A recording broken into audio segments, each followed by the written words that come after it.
नमस्कार सभी को, जय माँ बाबा की। मैं माँ दक्षिणा काली सुनहरी बाबा की गद्दी की ओर से उनकी सेविका शेफाली आपका हार्दिक स्वागत करती हूँ अपने YouTube चैनल माँ दक्षिणा काली सुनहरी बाबा पर। उम्मीद करती हूँ आप सभी सुरक्षित होंगे, स्वस्थ होंगे, व्यस्त होंगे और मस्त होंगे। आज गद्दी थी बाबा की। एक टॉपिक दिया था मुझे अभय ने दिल्ली से कि माँ एक वीडियो बनाइए शक्तियों के बनने के ऊपर, कुछ बताइए। तब मैंने उनसे कहा था मैं वीडियो बना के बताऊंगी बेटा, ऐसे नहीं बता पाऊंगी। ठीक है, तो शक्तियाँ कैसे बन जाती हैं, शक्तियों के बनने के लक्षण क्या होते हैं, किस तरह से क्या काम किया जाता है, ये सब बताती हूँ। ठीक है, कोई गलती हो जाए तो क्षमा कर दीजिएगा। इतनी ज़्यादा बड़ी साधक नहीं हूँ, बस छोटी सी हूँ। तो शक्तियों के बनने का जो प्रोसेस है वो तो नहीं बता सकते, क्योंकि कभी कभी शक्तियाँ अपने आप बन जाती हैं और कभी कभी कोई दूसरा पाल भी देता है। मेरे गुरुजी होते हैं ना, अक्सर करके वो यदि कहीं चले जाएं और गद्दी हो रही हो तो वो गद्दी रुक जाती है, वो गद्दी आगे बढ़ नहीं पाती। एक बार इसका परिणाम मैंने बहुत भोगा था।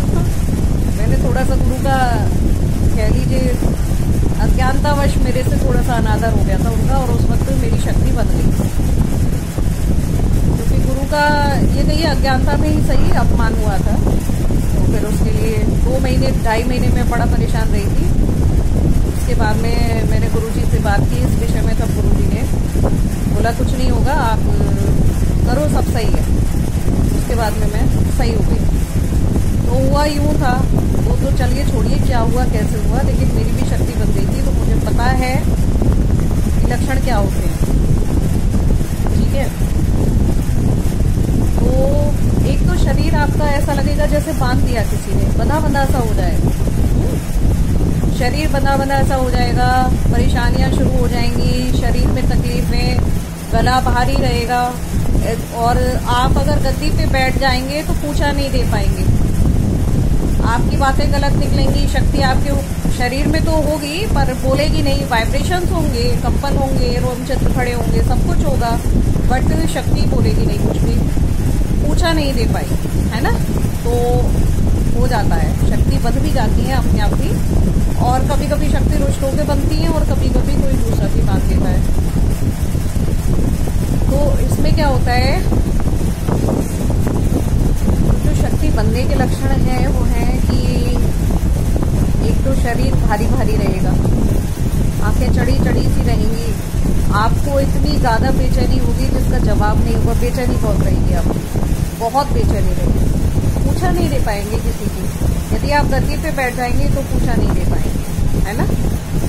और ऐसा हुआ था मेरे साथ में कि गद्दी से अलग मैं कहीं भी बैठ के बता रही थी तो वो सब सच निकल रहा था, और गद्दी पे बैठ जाती थी तो वो नहीं बता पा रही थी। क्यों? क्योंकि गुरु की दी हुई गद्दी है ना, और गुरु का अपमान अज्ञानता में हुआ था। मैंने जानबूझ के नहीं किया था, बट हुआ था। तो मेरे को सबक सिखाने के लिए माता ने ऐसा किया और बाबा ने। तो उस वक्त मेरी शक्ति बन गई थी। 2 महीने में बहुत परेशान रही थी। अब लोग आते थे गद्दी पे, वो तो उन्हीं की कृपा थी कि लोग ऐसे आए नहीं, लेकिन हाँ मेरी शक्ति बन गई थी। तो ये तो शरीर में भारीपन रहेगा, दबाव महसूस होगा, बेचैनी होगी, घबराहट होगी, पूछा नहीं दे पाओगे, लगेगा कोई आ रहा है कोई आ रहा है, लेकिन कोई भी शरीर में उपस्थित नहीं होगा। मतलब आप बता नहीं पाएंगे सही ढंग से कोई भी बात, आपका बताया हुआ हर उपाय गलत हो जाएगा और आप गलत ही बताएंगे। तो ये मेरे साथ हुआ था, मेरा पर्सनल एक्सपीरियंस है, इसलिए बता रही हूँ आप लोगों को। अच्छा, इसके अलावा शक्ति क्यों कभी कभी शक्ति बांध भी दी जाती है, कभी कभी शक्ति रुष्ट होकर अपने आप बन जाती है एक गुरु का अपमान करने से। यदि आप अपने गुरु का अपमान करेंगे तो वो आपकी शक्ति को कभी भी बर्दाश्त नहीं होगा, शक्ति बन जाएगी। एक ये ढिंढोरा बार बार पीटने से कि मुझ पे शक्ति आती है, मेरे पे ये देवी की शक्ति है, मेरे पे ये देवी की शक्ति है, या मेरे पे ये बाबा की शक्ति है, या मेरे पे ये शक्ति है वो शक्ति है। यदि मैं बार बार इस चीज का ढिंढोरा पीटूं नाराज हो जाएगी और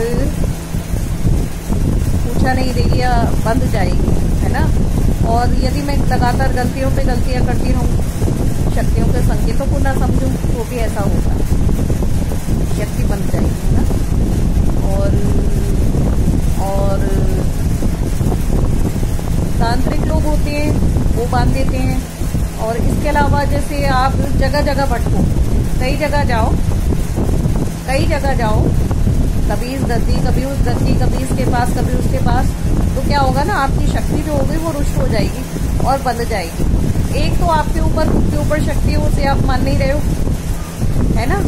और आप जगह जगह जा रहे हो, तो वो शक्ति या तो रुष्ट होके बन जाएगी, या ये भी हो सकता है कि सामने वाले भगत ने या किसी तांत्रिक ने, मौलवी, कोई भी हो, वो आपकी शक्ति को बांध के अपने पास रख ले, आपको जाने दे, है ना। तो शक्तियाँ कई प्रकार से बंध जाती हैं, हमारी गलतियों के कारण ज्यादा बनती हैं और दूसरे लोग कम बांध पाते हैं, है ना। तो बड़ी चीज है, जैसे मैं माँ का भोग लगाने ना जाऊं मंदिर, है ना, एक बार छोड़ दूं, 2 बार छोड़ दूं, और बार बार यदि छोड़ती रहूं और माँ से लगातार पूछा लूं, है ना, माँ तो पूरा काम कर रही है, बाबा मेरे पूरा काम कर रहे हैं, उसके बाद भी मैं उनकी सेवा ना करूं, है ना, तो शक्ति बन जाएगी। इसके अलावा बहुत सारी ऐसी चीजें हो जाती हैं कि शक्तियों के बंधन हो जाते हैं। यदि लगातार शक्ति का अपमान हो तो शक्ति बन जाती है, शक्ति फिर बोलती नहीं है।